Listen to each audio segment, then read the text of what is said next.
Well, welcome to Finding Community While Developing Your Craft. Thanks for joining us. We're just waiting a few minutes. We're waiting for Gwen to give us the official green light. Hey, Grace, thanks for being here with us today. It's amazing, out of anything that people could be choosing to do on a Friday afternoon at 3:15, they're choosing to be here at Career Day. That's awesome. Oh, here we go. Main stage is wrapped.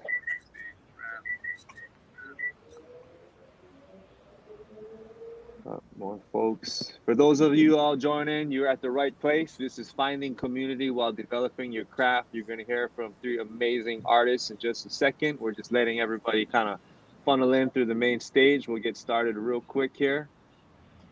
Hold tight. Thanks for being here. Get yourself some water. Take a quick bathroom break if you need it.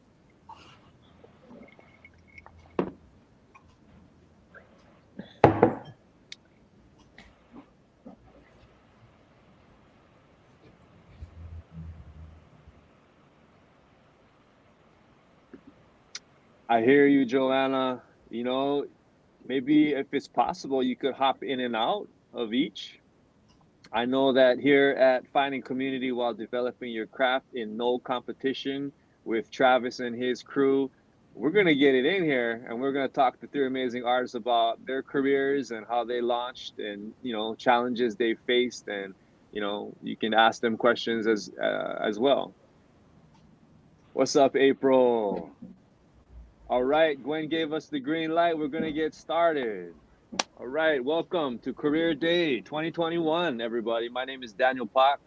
I've been asked to moderate this panel. This is Finding Community While Developing Your Craft. We got Frankie Barker, Joshua Lim, and Sharmaine Tillmon in the house. It's great that you're all here. You're going to learn a lot today. We're going to get right in. So we're going to do 30 minutes of discussion, 15 minutes of Q&A. And then I think we got some breakout panels. You're going to have a chance to breakout room with each of the four of us, I think. And so thanks for being here. I'll just do a quick intro of myself, and then I'll pass it off. My name is Daniel Pak. I'm a singer. I'm a songwriter. I'm from the island of Oahu in Hawaii. Currently living here in Seattle. Been working in the music industry for a little over 15, 16 years. So it's been just amazing getting to know the Seattle music culture and the industry here. I also am the co-founder and executive director of Totem Star, which is a youth record label and recording studio that Charmaine's very familiar with. And yeah, with that, I'm going to pass it over to Charmaine. So, let's just go with your background, your name, pronouns, your background. How did you get started? What do you do? Hi guys, I'm Sharmaine. I am a singer-songwriter, performer, and I've taken on other roles such as curator and other things. I'm from Seattle, obviously. Born and raised. Sorry. What do I do? And what was the other one? Sorry. No, that's good. I think we can get even deeper into it, but that's great. Okay. Any affiliations? Yeah. Any affiliations you want to share? Oh yeah. Some programs I would be affiliated with is Totem Star and the Residency. Yeah. Awesome. Let's pass it over to you, Joshua. What's going on? Hey, Joshua Lim. Stage name is Limanjaya. I'm a producer and a modular synthesis. That's my main instrument, my modular synthesizer. I started producing like when I was 16, 17. I'm 25 now. Took part in the 2017 More Music at the More, which that opened up a lot of great doors for me and allowed me to perform in a lot of professional capacities, which is fantastic. I'm super grateful for that experience. In college, I got really into modular synthesizers, and now I am one of the founders and organizers of Modular Seattle, which is a local organization that specializes in monthly events and educational workshops revolving around hardware and modular synthesizer gear, and producing music with that stuff. But yeah, that's kind of my intro and where I'm at now. That's awesome, Joshua. Amazing. And last but certainly not least, we got Frankie Barker. Now, before you introduce yourself, is that really the room you're sitting in? Yeah, that's my living room. That is insane. All the colors in the mood. I love it. Well, anyway, everybody, Frankie Barker, there you go. Floor is yours.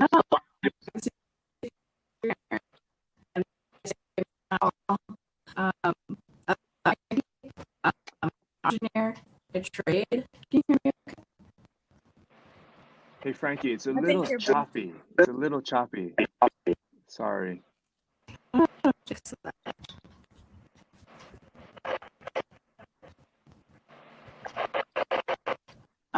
Maybe,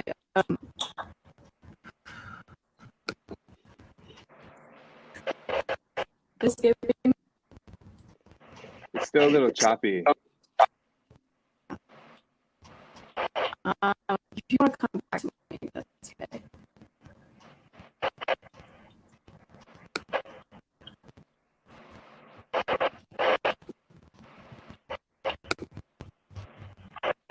Still choppy? Still choppy. Maybe do you think it would help if for the quick intro, maybe turn your camera off and maybe we can get a good feed and you can just intro yourself real quick and then we can move on to the next question and you could work on the connection. How about that? Yeah, can you hear me better? Much better. Okay. Hi, I'm a picture. My name's Sorry about Frankie. No, it's fine. You've all seen my living room. I'm Frankie. I use she, her pronouns, and I'm an audio engineer by trade. I started out in like 2017 at the Vera Project. I started out as a volunteer and I moved my way up. I started interning and then I got hired, I think in 2018 as an audio engineer. Awesome. And I'm still at Vera. I am a staff engineer. I'm also their audio committee chair. I also work at other places. I work at Showbox, El Corazon, Crumbwork, Jules Mays, and I do freelance work, and I don't know, I'm kind of all over the place, but audio is what I do. That's so cool. Let's just go right into the next question. So, speaking of all the, you all mentioned some of the programs that you've been involved with here in the Seattle community.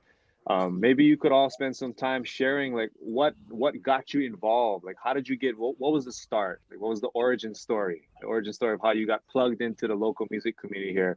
What was the process like? So we'll start with you, Sharmaine. So I got my start. I was in high school and I just saw these flyers sticking on the wall of my high school, and it was for the residency program. And it was like founded by Macklemore and Ryan Lewis, and it's like a 6-week intensive program where you can like expand your skills as a singer or a rapper. And I was like, this is interesting. So I picked it off the wall and I went to my language arts teacher and I was like, what is this? And she was like, oh yeah, you should try out for it. You're into music, right? And I was like, I don't know if I would get into a program like this. Like, these are like Grammy award-winning, artists. And I applied, and then I got a message from the residency to do an audition, and I went to EMP, which is now known as Mopop, and I went into one of the green rooms and I auditioned, did a Whitney Houston song, and then I also did an original song.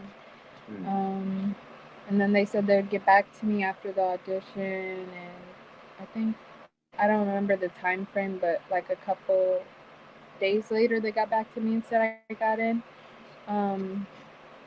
And yeah, and then through that program I met someone by the name of Monica Elenes, And Monica. she introduced me to Pak and Thaddeus, and I got into Totem Star as well, and yeah, started that journey, and That's just awesome. connected with people and continuing to connect with people, not only through the program, but I think those programs have led me to the people that I know now, or like have drawn my attention to people that I know now, and uh,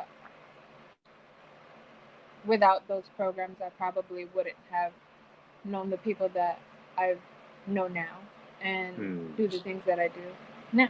So yeah. So it sounds like a lot of it's really based on human connection.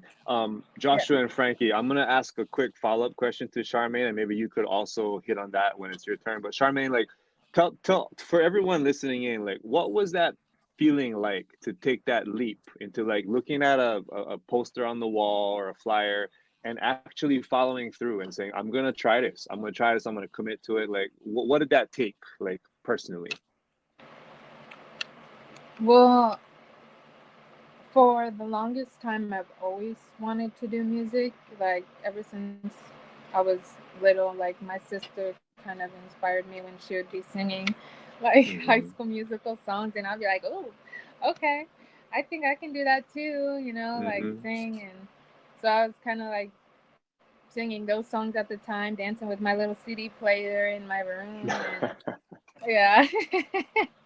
Nice. And I was like, you know, maybe I could do this, but I never knew the extent. All I knew was like, I'm this little kid that has this dream of like working with like Beyonce and Rihanna and like all these other people that I'm listening to when you're a lot younger. And I was like, ooh, Macklemore and Ryan Lewis, and like never really knew that we had a local music scene, honestly. I was always thinking that the music scene was just this big industry in California, so oblivious and so like ignorant to like our own local music scene. And then when I got into it, I think what made me want to do it was that I thought that it would be a leap into the bigger music scene, but it opened my eyes to an even greater local music scene and gave me knowledge that I didn't really know about and made me want to learn more about what's here and how can I expand from here to other places and not just like, of course, maybe on a bigger scale to where I could tour around the world, but just like touring and learning about the other local scenes that other people have, because I never really knew about local scenes. All I really knew was the mainstream media. So cool. Yeah.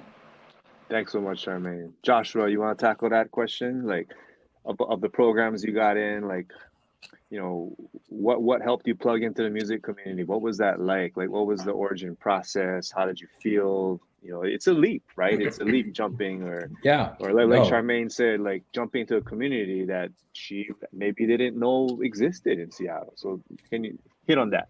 Totally, no, absolutely. But yeah, so like I said, I've been, you know, producing beats, you know, from when I was 16, 17. And then I was getting really into performing as well, like not only producing, but actually performing, you know, like getting my laptop and getting MIDI gear all on the stage and like actually performing, you know, the stuff I make.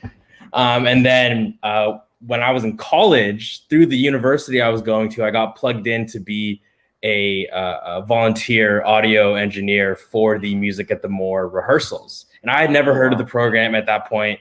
I was pretty familiar with STG, you know, just from going to shows at the Paramount and the Moore and whatever. But I never heard of this program. I was an audio engineer for the rehearsals, and it blew me away. Like, you know, seeing everyone's talent in the community and seeing everyone's collaborative efforts and, you know, working with a big time artist. Like at that point when I was volunteering. The artist mentor was Sheila E., which if you don't know, she was she was Prince's drummer, and of course has her own very fruitful solo career. So that was a pretty big deal, and it was pretty cool. And then so the next year, I decided to audition for Music at the Moore, which I felt was a pretty big leap.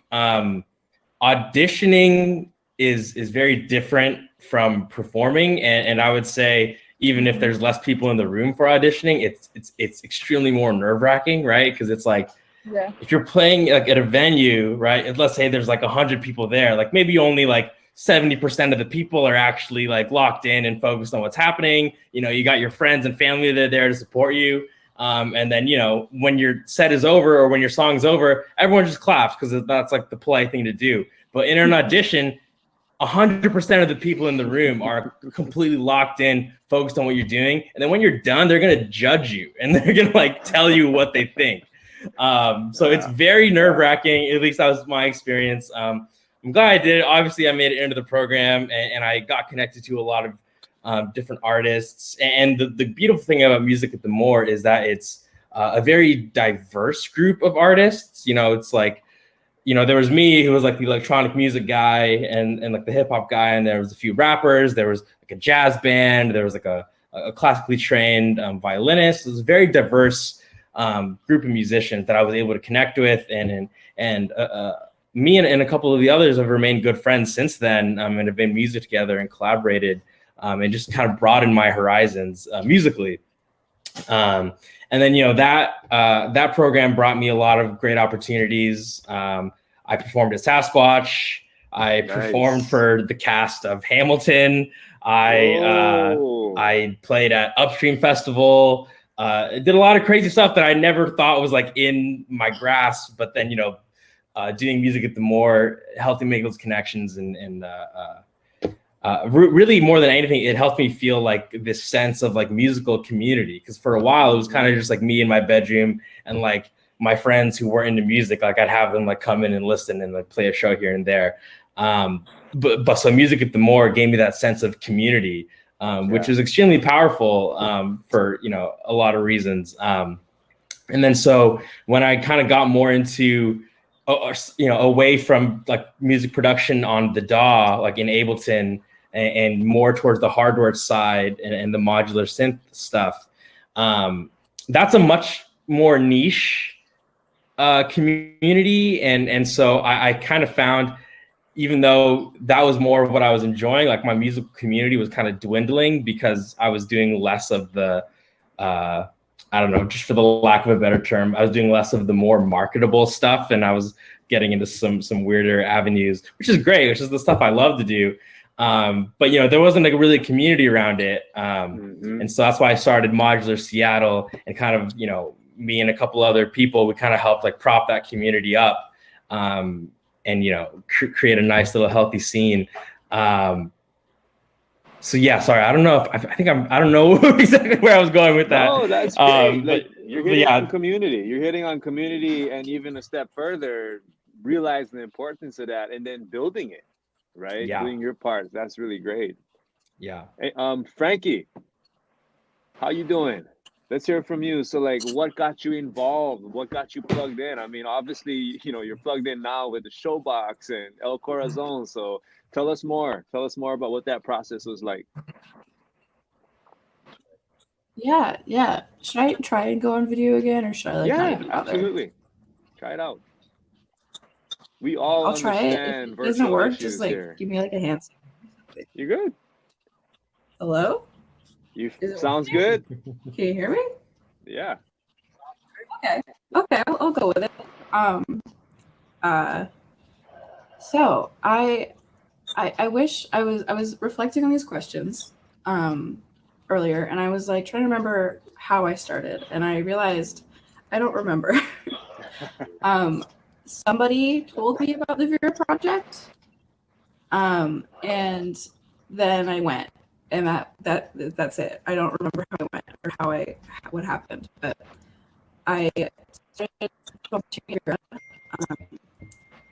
and I guess I just never left, I suppose. Yeah,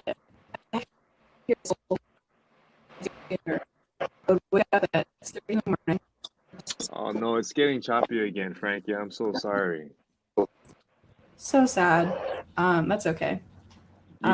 This is good. This is good. Okay, well, we'll toggle eventually. But I would wake up for school and I would go to school, and then I would leave school at like 4:30 because I TA'd. And then I would go to Vera and I would work until midnight, and then I would take us home. And I did that for like 3 years. When you're talking about school, is this high school? Yeah. Wow. Vera being all ages and all ages volunteer space, I had a great opportunity there to just learn about audio and about the things that I wanted to learn about. So let me ask this. Previously to connecting with the Vera Project, did you have a pretty comprehensive knowledge and experience in audio engineering? No, not at all. Oh. That's kind of the thing, is I didn't even know what an audio engineer was. I didn't know that career existed. When I thought about music, I kind of just thought about music as a very face value thing. I didn't think about electronics or technology or production or anybody behind the scenes. And I think that's kind of something I've noticed in newer people to see, is like they kind of like, oh well, I didn't realize, I see the lights, but I didn't realize someone actually operated them, or I see this sound equipment, but I didn't realize that's someone's job. And that's how I was. So it was a very fast turnaround for me, from not knowing about it at all to being a professional in the industry. Would you say like it almost sounds like you stumbled upon like your life's passion? I think that's fair. Yeah. Wow, that's awesome. Before, I didn't really know what I was going to do. I thought I would like make comic books. I'm sure that would have been a fruitful career, but I don't know. So I went to Vera and I got hired, and my kind of career just sort of exploded in a very nice way. I feel like exploded is the wrong adjective, but I'll stick with it. Nice. But I met a lot of great people that cared about me very genuinely, about my success, and they were like, "Well, hey, I've got this friend here and this friend here. Do you want to meet them or something?" And I would do that, and it's really yeah, very cool. So I'm just doing a quick time check. At 3:45, we're supposed to get into some Q&A. So I'm just gonna kind of Frankenstein some questions together, because I feel like based on the path we've taken, just some themes that are resonating here, and I just want to make sure that like we're on this path that we really give a lot of value to everyone listening. So Sharmaine, I was gonna ask you this. So hearing more about your story, how you discovered the Residency and Totem Star and built that community, I would say, what advice would you give all of the listeners here about if you could look back upon all the steps that you take? What kind of advice and recommendations would you give the folks that are tuning in, and maybe even hit on some like practical investments that they might consider along the way, that would help with the path that they might want to take? So how about that? Let's go with that for our final question before we go into Q&A. I would say keep an open mind, especially with budget. Let me tell you. No, I'm kidding. Truth. When I first started, I kind of had a consult. Okay, I'm sorry. My English is like bad, and I was born in America.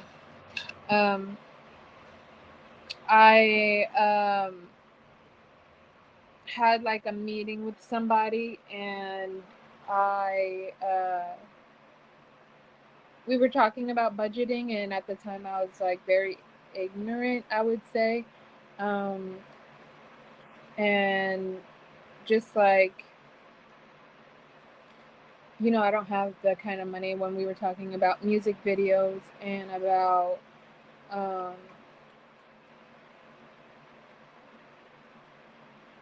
about just like the overall cost of recording and stuff like that. I was just like expecting free stuff, like expecting to do all of this, like get in a recording studio, but not really thinking of it's $50-$60 an hour. Or, I want to make a music video, but it could be from $500.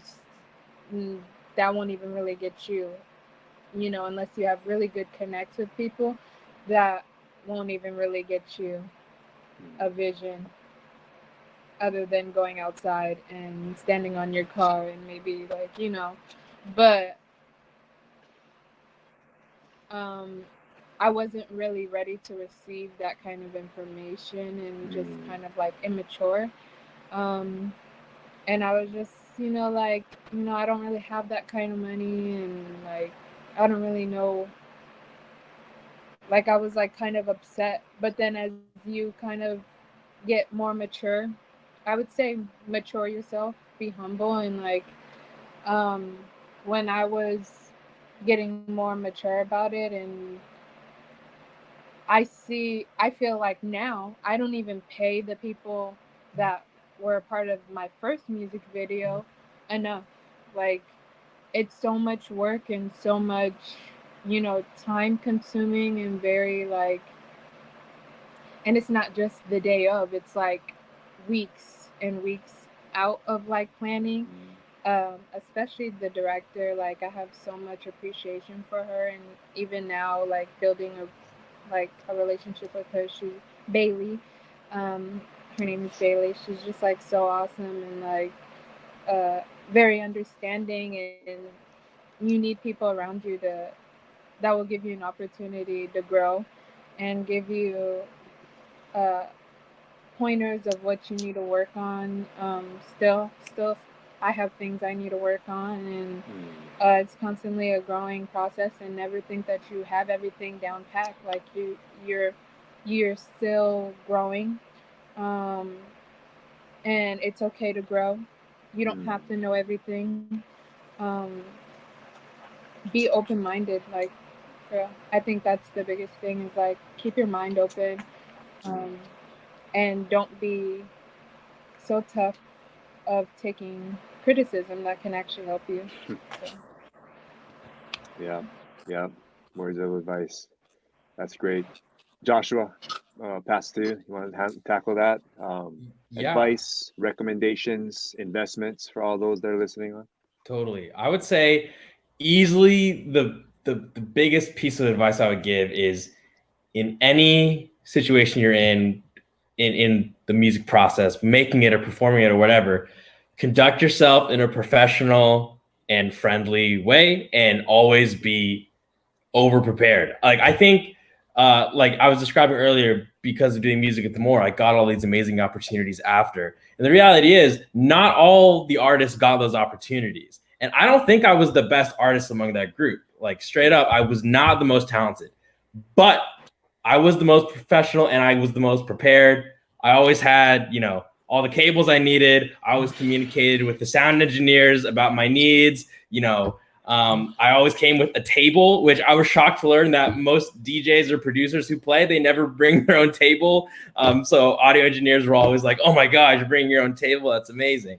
So, I was always prepared, and then always, super good to the people, who were making your production happen. Or I resonate with what Sharmaine was saying, because it's like, there's people who work hard to make your production happen. So be good to them, pay them what they're due, and be kind. And through doing that, you'll form good relationships, and then more opportunities will be coming your way. I don't know if you saw it on the chat, but at the moment you said take care of those helping make your production happen, I said, yeah, just like Frankie, who we're going to pass it to next. Yeah, that's right. Any advice, recommendations, investments that our listeners can take on to further their careers? To you, Frankie. Yeah, for my job in particular, I don't have a stage in my house. I don't have a PA in my house. So the financial investment that I made into my career was very little, actually. I don't think I really purchased myself any equipment for at least a year after I started. And I think the first thing I bought was a Leatherman Wave, which is just a utility knife. And it's, I think, like the best tool ever. I use it all the time. It has like little scissors and little pliers, and it's like it's fantastic. So like audio engineers, I don't feel like have to make an enormous financial commitment in the beginning. I have friends who like carry like full like you can't carry this on a plane size bags to work. You know, like they'll have like drills and cables and a soldering iron and like rubber soled shoes and like a bunch of stuff that they bring everywhere with them. And that's fair. And as I get more into it, I also have to look at that. You know, I carry now and I still carry my Leatherman, but financial, you know, it's a little less just because you're coming to places that will already have your stuff. But one thing I did buy is I started buying microphones for myself. So I bought a Shure SM57 and a Shure Beta 50. Those are like my go-to microphones that I need. Your go-tos. The 57 is great on anything with enough high end, and the 58, you can do a whole show with 57 and 58. It may not sound amazing, but you can do a whole show with just 57 and 58. Yeah, and then as for advice, just like nice and be willing to learn. Because like if you show up to a show and you can't learn on the fly, and if you don't respect people you're learning from, they're not going to ask you back. Yeah. And that's a misconnection. That's a job you won't have. Yeah. Well, thanks so much, Frankie. Yeah, I just kind of share something that I thought of when listening to all three of you. It's like, yeah, we got to be humble in this business. Seattle is a very small city, especially when you start to build a lot of community. There's always going to be people that you're going to know that are 1 or 2 degrees of separation away from each other. And like my uncle Jacob, he's my Jamaican uncle who grew up on the same street as Bob Marley, would tell me when we sit together and have morning orange juice together. He said, "You always got to keep it in the positive, no matter what." And that's just a great rule of thumb, no matter what, because you're always going to run to someone who knows someone, and you always want them to remember the best possible impression of you, not only as an artist but as a human being. Cool. So let's move on to some Q&A, folks. We got about 6 minutes before we hop into till we kind of close up, 10 minutes before we close up shop and go into some breakout rooms. So does anybody in the audience have any questions? I'm looking up, I'm kind of scrolling up. If not, we got some more questions, but we'd love to open it up to the audience. Anything, oh, I'm sorry, there's a Q&A tab. That's right. Thank you, Gwen. Okay, wow, okay. Let's see. We just got to choose one. Let me just read through them real quick. Let's do this. Let's do this one right now from Grace. I really like this question because this question kind of hits on some equity issues. Grace says, in your opinion, what are the greatest needs in the industry right now? What voices and skills are we missing? Where can those of us interested in the industry make ourselves most useful? I think this is a really multi-layered question. Sharmaine, you want to hit it first? Yeah, that was like one of my favorites as well. Let me just read it so I can properly answer. So for me, I think this is more of a personal opinion and more kind of like drawing us towards like what is our purpose in the music industry. For me, I think there's a strong need for powerhouse vocalists again. Like I miss the Whitneys and the Aretha's and the Phyllis Hymans and all of those great, they call them the divas. Like we have Beyonce, but that's cool. But who's you know I just feel like there's a need for a lot more of them, like there were back then. We also have Ariana as well. Um, there just needs to be a little bit more. And for me, from my purpose, is I kind of want to bring back value, but this is just my own personal opinion. Don't come for me. Just like teaching women to respect themselves and value themselves again. Like, not, Yes. you don't always have to take off your clothes or be in a thong and twerk and in the way that they're doing it now, very provocative and just very thinking about kids and thinking about how parents can't watch their kids every for 24/7, especially when they grow up. And thinking about how when I was in elementary, I probably shouldn't have been watching Nicki Minaj. No offense, because she be rapping about real stuff too, but it's just not appropriate for children. And thinking about being cautious of what you release, being cautious about what you're saying in your lyrics. There's a time to turn up, and that's their purpose, but also who's gonna raise the next generation. That's just a thought in my mind, and things that I think about when I think of the industry, and hopefully me being a voice, a small little segment in the in the industry, to be that powerhouse vocalist the way that other powerhouse vocalists are, like the Shaka Khans and Nice. yes, Shaka Khans and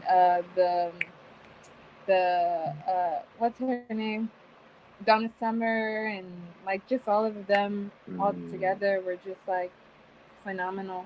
And not all of them had to strip fully down to get those messages or be fun or be sexy. And they're all around family friendly, and some of them or when they're talking about things, they're very subliminal rather than just going full on out there and talking about that stuff.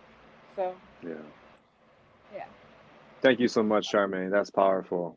I think to me that shows a lot of purpose in your artistry. So thank you so much for doing that and being a role model. All right, Joshua, that great question from Grace. In your opinion, what are the greatest needs in the industry? What voices, skills are we missing? Where can those of us interested in being part of the industry make ourselves most useful? Yeah, that's a great question. That is a great question. I'd say one of the biggest needs right now, and not only just in the music industry, but just kind of in all industries in general, is just kind of more equity. And what I mean by that, especially in the scene that I'm involved in, which again revolves around modular synthesizers, which if you don't know are very pricey. And so there's a very high barrier to entry. And so typically when I'm hosting a show, 90% of the artists, if not 100% of the artists on stage, are just wealthy white men in the tech industry. And I'm not saying that's a bad thing. Like, if you're a white man, I'm not saying you're a bad guy or that's a bad thing or anything. But what I'm saying is that there's a severe lack of representation there, and it's a struggle, getting people of color and women, to be up on those stages at the events that we host as Modular Seattle. And I'd say that is the biggest challenge and the biggest need is more equity. Because it is powerful, to see someone on stage rocking it who looks like you, who you feel some sort of cultural connection with. You can almost put yourself in that shoes, and it's very empowering. And so that's a very important thing. I don't necessarily have the answers to how you solve that, But I do feel that is a big issue, and especially at the shows that I put together, I see that a lot. And then I feel like as far as skills that the industry is missing, I'm willing to bet that most people here in this panel are themselves artists and themselves here because they want to advance their own artistry. And I was very much that same way too. But then when I got into the modular stuff, I really saw the value of taking a step back, and instead of focusing all of my efforts into my own art, putting myself in more of an administrative role and a community management role, and using my skills to prop other artists up and give them a platform to share their voice. And I found, for me personally, that has been a lot more fulfilling. Obviously, I still love making my own music, but just, you know, helping others kind of shine, I think is something that a lot of people don't necessarily think about doing, or that's something kind of the industry is lacking, just more people who are willing to help other people get to where they want to be. So yeah. That's awesome, Joshua. All right, Frankie. Last but definitely not least, again, the great question from Grace Lindsay. In your opinion, Frankie, what are the greatest needs in the industry? What voices and skills are we missing? How can those of us interested make ourselves most useful? Passing the mic to you. Yeah, hopefully the mic works. Sounds good. Yeah, I would like to, in terms of voices, I'd like to echo what Joshua said about people of color and women in the industry. Production is super white, super male dominated. It's insane, actually. You know, I've not been in the industry forever. You know, I'm not a seasoned veteran, but I've been here for 5-6 years. I have met 5 touring engineers, female. And I've met so many female touring engineers, like so many. I can't tell you how many I met, and I can't tell you how many I've met that aren't qualified to do this job. It's very hard to like prove yourself in this industry as a woman. And I assume also as a person of color, it would be very difficult to have a platform here and be surrounded by, you know, people that might not have your best interests in mind. I don't remember where the statistic is from, but one of my mentors told me that, she's a recording engineer, told me that they're only, of the entire recording industry, 2% of the industry is made up of women. And that is a very sad statistic for me as someone who's very passionate about music and about production in general. So, you know, that's in terms of voices that are missing. We have a lot of white men that have had a lot of power in the industry. And then in terms of skills, you know, I think it's maybe just something I've noticed, but on a lot of tours, they still say, you know, like, oh, I got a friend on a tour, so I'm just going to say he's our audio engineer and let him come. And, like, he doesn't know what he's doing. So I think just experience and, like, genuine passion for what you do that makes you get at it. You don't need to know all the answers at once, but you have to be there for the right reasons. Because, like, it's a privilege to be in the room, so don't waste that. Don't make it weird. Yeah, that's a great question. I don't really know. Thanks so much, Frankie. Yeah. Wow. So we're approaching the 4:00 hour. Thank you so much, Sharmaine, Joshua, and Frankie for joining us for finding community while developing your craft. I can say without a doubt that Sharmaine, Joshua, and Frankie not only found community, but are actively building a new narrative around what it means to be in a community while continuing in their careers. This has been absolutely great. I'm going to do the right thing now and encourage all of our panelists to drop their IG handles, or however people can find them, even emails, however you want to be contacted. Drop it in the chat so that all of the folks that were tuning in today can follow up with you, can maybe even a collab. I don't know. You know, I actually have found a lot of connections from City Music Career Day in past years, and it's just amazing how just attending one little panel can just launch a new friendship or a new project or just a mentorship or whatever that might look like. And continuing in that line of mentorship, thank you to all of our panelists for being here and also for volunteering to hold their own breakout spaces for the next 15 minutes or so. And so what I'm going to do, because I always love to keep it festive. That's what we do. We're artists. When we're on stage, we got to keep it festive. I'm going to encourage Frankie, Joshua, and Sharmaine, since we can't hear anybody else. Let's all unmute and let's make some noise for everyone who joined in today on this amazing panel. Thank you for joining us. This is for you all for being a part of this amazing community.